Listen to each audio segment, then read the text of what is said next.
নমস্কার বন্ধুরা, চলে এলাম কুমায়ুন ভ্রমণের দ্বিতীয় পার্ট নিয়ে। আগে আপনারা কুমায়ুন ভ্রমণের প্রথম পার্ট দেখেছেন, এখন দেখুন দ্বিতীয় part. Welcome to my channel চলতে ফিরতে গান। আপনাদের সবাইকে স্বাগত এই চ্যানেলে। দেখছেন কুমায়ুন ভ্রমণ সেকেন্ড পার্ট।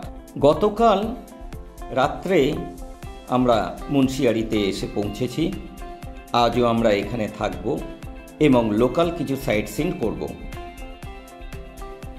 ভোরবেলা ঘরের বারান্দা থেকে মুন্সিয়ারির অপরূপ দৃশ্য দারুণ লাগছে। সকালবেলায় কমপ্লিমেন্টারি ব্রেকফাস্ট খেয়ে আমরা বেরিয়ে যাব নন্দা দেবী টেম্পল, তারপর দেখব মিউজিয়াম। মুন্সিয়ারির আমরা যেখানে আছি সেখান থেকে 2 থেকে 3 কিলোমিটারের মধ্যে এক সুন্দর বুগিয়াল অর্থাৎ চারণভূমিতে নন্দা দেবীর মন্দির, আদতে মা দুর্গারই প্রতিমূর্তি। এখান থেকে যেন হাত বাড়ালেই পাওয়া যায় পঞ্চচুল্লীকে, খুব কাছ থেকে দেখা যায় পঞ্চচুল্লী। জনশ্রুতি আছে যে মহাপ্রস্থানের পথে দ্রৌপদী এই 5 চুল্লিতে 5 স্বামীর জন্য রান্না চাপিয়েছিলেন।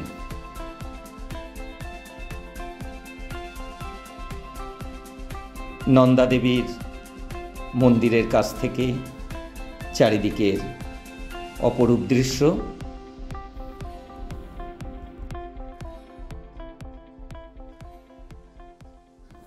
এরপর আমরা চলে এলাম একদম টোটালি প্রাইভেট একটা ট্রাইবাল মিউজিয়ামে।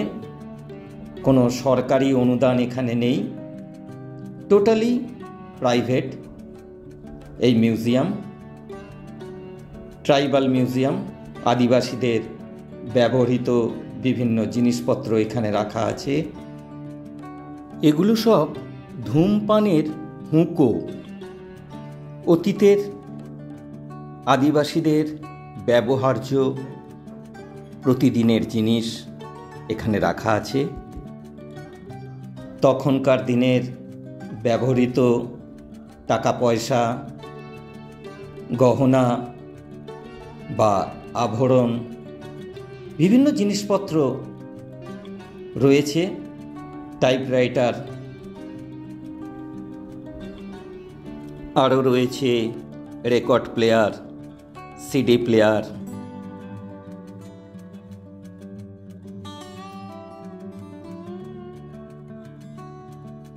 তখনকার দিনে সাজবার জন্য পাথরের তৈরি বিভিন্ন জিনিসপত্র রয়েছে। ভোরবেলা মুন্সিয়ারির কেএমভিএনের বাংলোর বারান্দা থেকে সানরাইজ দেখব বলে প্রস্তুত আমরা। সানরাইজ দেখার জন্য একটু তাড়াতাড়ি ঘুম থেকে উঠেছি। দেখুন কি অপূর্ব সানরাইজ।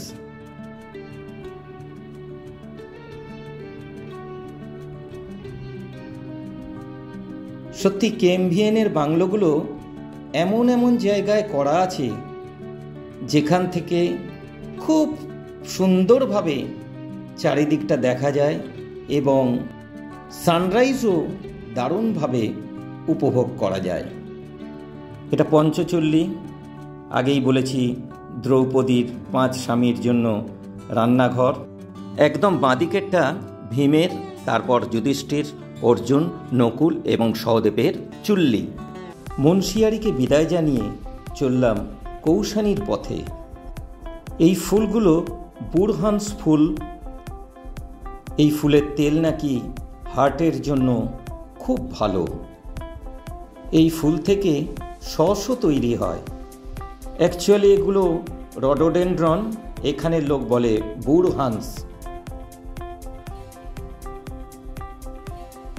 আবার একবার বিরথী ফলস।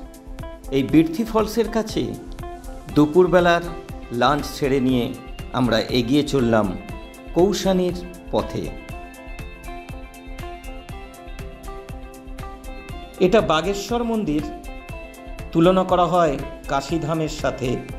ব্যাঘ্র দেবতা শিব বাঘেশ্বর, সেই থেকেই অপভ্রংশে হয়েছে বাগেশ্বর। এটি পূর্ণ শৈব তীর্থ। এরপর আমরা যাব বৈদ্যনাথ টেম্পল বা বৈদ্যনাথ মন্দিরে। চলে এলাম বৈদ্যনাথ মন্দিরে। হিমালয়ের কোলে, গোমতীর তীরে পার্বতী মন্দির এই বৈদ্যনাথ। বনবাসকালে পাণ্ডবরা মন্দির গড়ে পুজো করেন দেবীর। দেবী মূর্তি ছাড়া রয়েছে শিব, গণেশ এবং আরও অনেক দেবতা। কথিত আছে শিব দুর্গার বিয়ে নাকি এখানেই হয়েছিল। প্রচুর দেবদেবীর রয়েছে মন্দিরের মধ্যে। ভিতরে ছবি তুলতে দিচ্ছে না। গোমতীর জলকে ধরে রাখা হয়েছে এখানে। এটা গোমতী নদীর জল। এই গোমতী নদীতে স্নান করলে বিশেষ পুণ্য অর্জন হয়। গোমতীর জলকে মাথায় ঠেকিয়ে আমরা এগিয়ে চললাম কৌশানীর পথে। কৌশানীতেই আজ আমাদের রাত্রিবাস। সন্ধেবেলায় এসে পৌঁছলাম কৌশানীতে। রাতের বেলা কৌশানীর ছবি। সকালবেলায় ঘরের বারান্দা থেকে কৌশানীর সানরাইজ। অপূর্ব অপূর্ব অসাধারণ সানরাইজ, খুব সুন্দর। আকাশটাও দারুণ লালচে লাগছে। অতীতে এই কৌশানী ছিল মুনি ঋষিদের তপস্যা স্থল।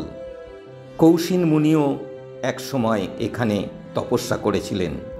অনেকে বলেন কৌশিন মুনির নাম থেকেই এই জায়গার নাম কৌশানী।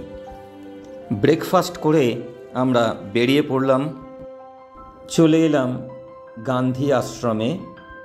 মহাত্মা গান্ধীর শিষ্যা সরলাবেন এই আশ্রম তৈরি করেন। জাতির জনক গান্ধীজি কৌশানীর প্রশান্ত রূপে মুগ্ধ হয়েছিলেন। বেশ কিছুদিন জাতির জনক মহাত্মা গান্ধী এখানে ছিলেন। তিনি এই কৌশানীকে সুইজারল্যান্ডের সঙ্গেও তুলনা করেন। গীতার অনাসক্তিযোগ অধ্যায়ের ব্যাখ্যা তিনি এখান থেকেই লেখেন। এই গান্ধী আশ্রমের লাগোয়া একটা দোকান থেকে বিভিন্ন হস্তজাত দ্রব্য বিক্রি হয়, কেনা যেতে পারে।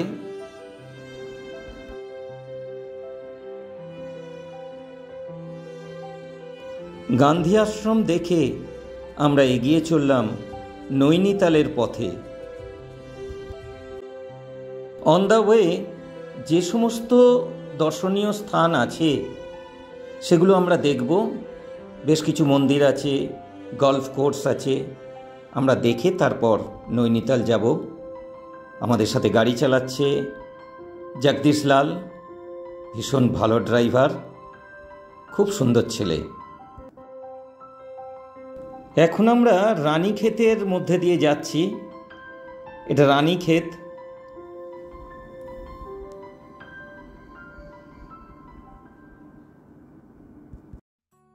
সিঁড়ি বেয়ে পাহাড় চড়ে আরণ্যক পরিবেশে দেবী কালিকার মন্দির। দেবী খুবই জাগ্রতা। দেবী এখানে ব্যাঘ্র বাহিনী। ছবি তোলা বারণ, ছবি তুলে দেখাতে পারলাম না। আমরা দর্শন করে ফিরে এলাম।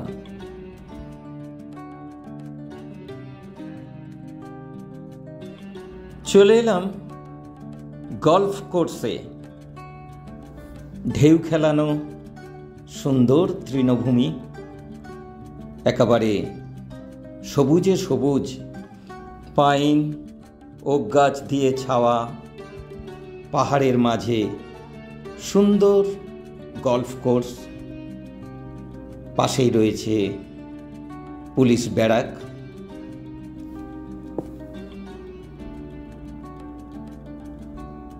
অসাধারণ।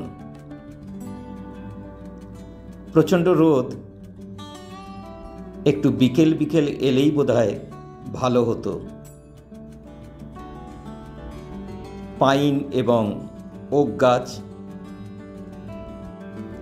এক কথায় অপূর্ব।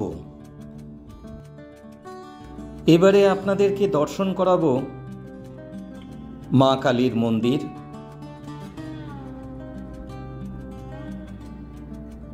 ভীষণ পরিষ্কার পরিচ্ছন্ন মন্দির।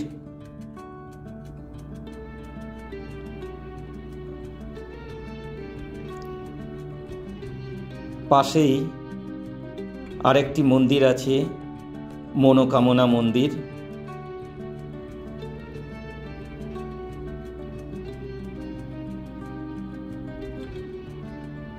আমরা সেখানেও যাব। বেশ বড় মন্দির, কিন্তু ভীষণ পরিষ্কার পরিচ্ছন্ন, শান্ত পরিবেশ। ভীষণ ভালো লাগছে এখানে সময় কাটাতে।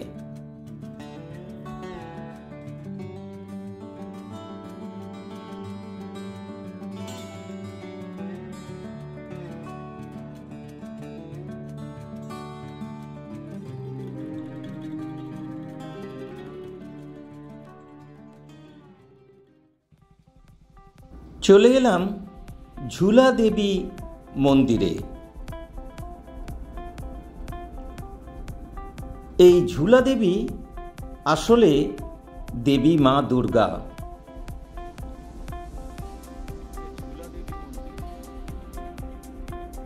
চারিদিকে প্রচুর প্রচুর ঘণ্টা রয়েছে। এখানে প্রত্যেকটা মন্দিরের স্পেশালিটি হচ্ছে প্রচুর ঘণ্টা এখানে বাঁধা থাকে।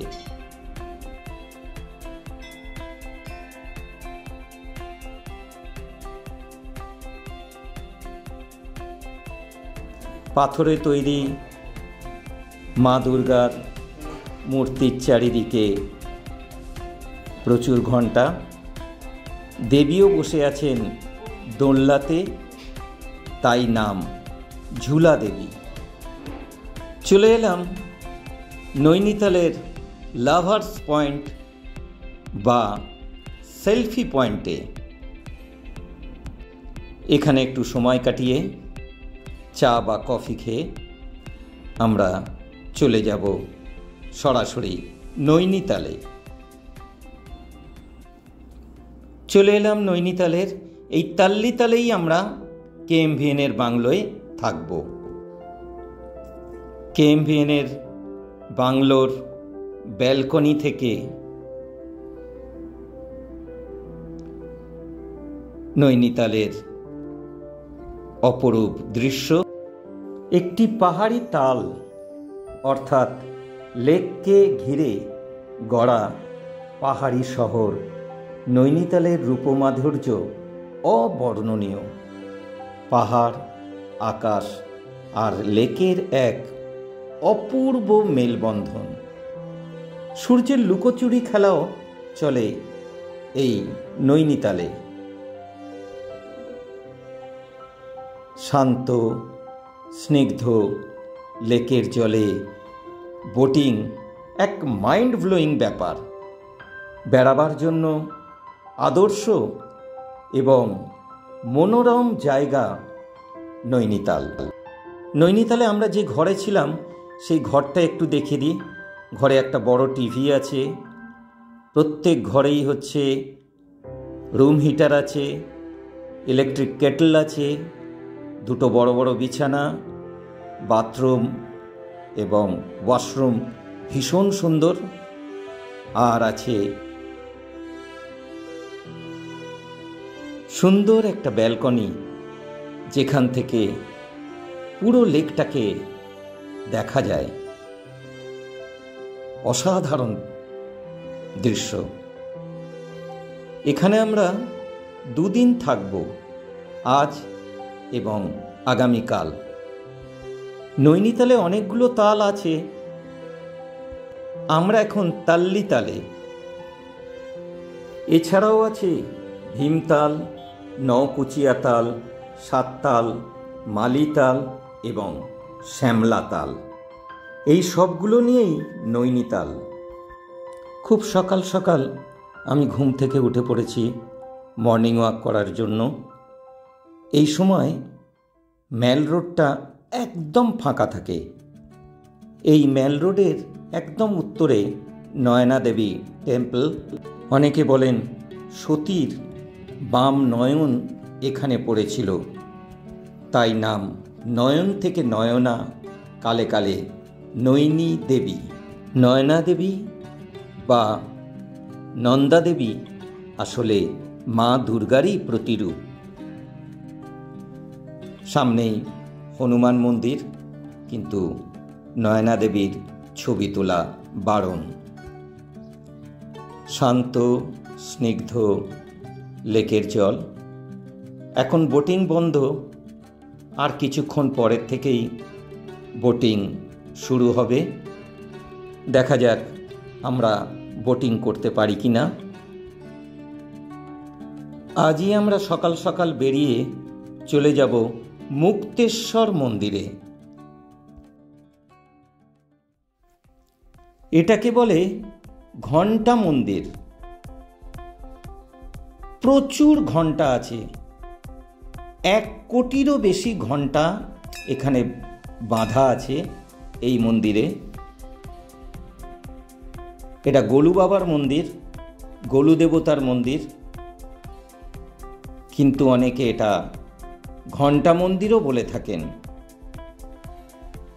প্রচুর ভিড়, আমরা লাইন দিয়ে দাঁড়াতে পারলাম না পুজো দেওয়ার জন্য।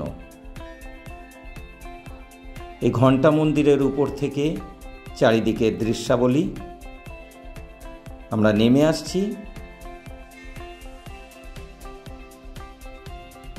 বোরহান ফুল।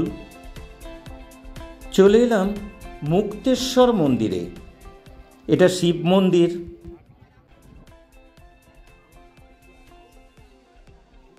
আমরা এখন চলেছি মুক্তেশ্বর মন্দিরে। প্রচুর সিঁড়ি এবং সিঁড়ির হাইট প্রায় 1 ফুট করে, 10 ইঞ্চি থেকে 1 ফুট। প্রচুর সিঁড়ি বেয়ে ওপরে উঠছি, যাব মুক্তেশ্বর মন্দিরে। দেখলাম মুক্তেশ্বর মন্দির, সাদা পাথর দিয়ে তৈরি শিবলিঙ্গ। পাহাড়ের ওপর নির্জনে অনাড়ম্বর শিবের মন্দির, সৌন্দর্যে অসাধারণ। মুক্তেশ্বর মন্দিরের পাশেই এটা হচ্ছে সুইসাইড পয়েন্ট। মন্দির দর্শন করে আমরা চলে এলাম নৈনিতালে।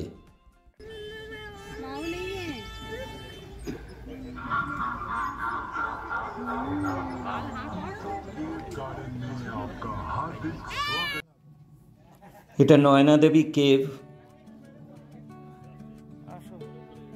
আমরা কেভের মধ্যে ঢুকেছি। প্রচুর গুহা আছে। আমরা 2-1টা গুহাতে ঢুকবো। প্রচণ্ড কষ্ট। আলো ভালোই আছে। এছাড়া আমার কাছে টর্চও আছে। প্রত্যেকটা গুহার আলাদা আলাদা নামও আছে। কিছু কিছু গুহাতে শুয়ে পড়ে আমাদেরকে এগোতে হচ্ছে, যেটা আমার পক্ষে ভীষণ ট্রাবলসাম ব্যাপার। পারছি না। এই গুহা দর্শন করে এবং তারপর আরও কিছু দর্শনীয় স্থান দেখে আমরা আজই চলে যাব লালকুয়া স্টেশনে। সন্ধেবেলা রাত 7:10 আমাদের ট্রেন। 8 দিনের আমাদের এই ট্যুর ভীষণ ভীষণ ভীষণ ভালো হয়েছে। সব জায়গাতেই আমরা কেএমভিএনের বাংলোতে ছিলাম। বাংলোর ঘর এবং খাওয়া দাওয়া অসাধারণ। কেএমভিএনের পরিষেবা এবং সমস্ত স্টাফ যারা আছেন তাদের ব্যবহার অত্যন্ত ভালো। আমরা সত্যি এই ট্যুরটা খুব ভালোভাবে এনজয় করেছি। আপনাদের সুবিধার জন্য আমি কেএমভিএনের অফিসের অ্যাড্রেসটা দিয়ে দেব, আপনারা ট্রাই করতে পারেন। এছাড়াও আমরা যে গাড়িতে করে ট্রাভেল করেছি সেই গাড়ির ড্রাইভারের ফোন নাম্বার এবং নামটা দিয়ে দেব, আপনারা ট্রাই করবেন। এটাও একটা সুইসাইড পয়েন্ট, দূরে একটা তাল বা জলাশয় দেখা যাচ্ছে। চলে এলাম অ্যাডভেঞ্চার এবং অ্যামিউজমেন্ট পার্কে।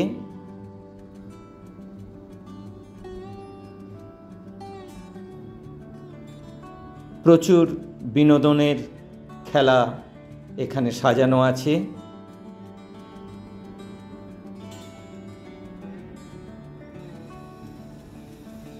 কিছুক্ষণ সময় কাটিয়ে উপভোগ করতে লাগলাম। কুমায়ুন ভ্রমণ ফার্স্ট পার্ট অতি অবশ্যই দেখবেন। আর একটা রিকোয়েস্ট, প্লিজ চ্যানেলটাকে সাবস্ক্রাইব করে দেবেন এবং ভিডিওটা লাইক এবং শেয়ার করবেন প্লিজ। নিরালা নির্জনে এই লেক ক্ষুরপাতাল, অশ্বক্ষুরাকৃতি, তাই ক্ষুরপাতাল। লেকের জল ক্ষণে ক্ষণে রং বদলায়। এটা গব্বর ব্রিজ। এই গব্বর ব্রিজ পার হয়েই আমাদেরকে যেতে হবে লালকুমার স্টেশনের পথে।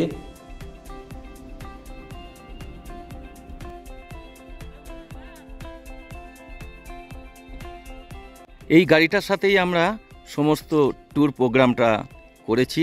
আমাদের গাড়ির ড্রাইভার জগদীশ লাল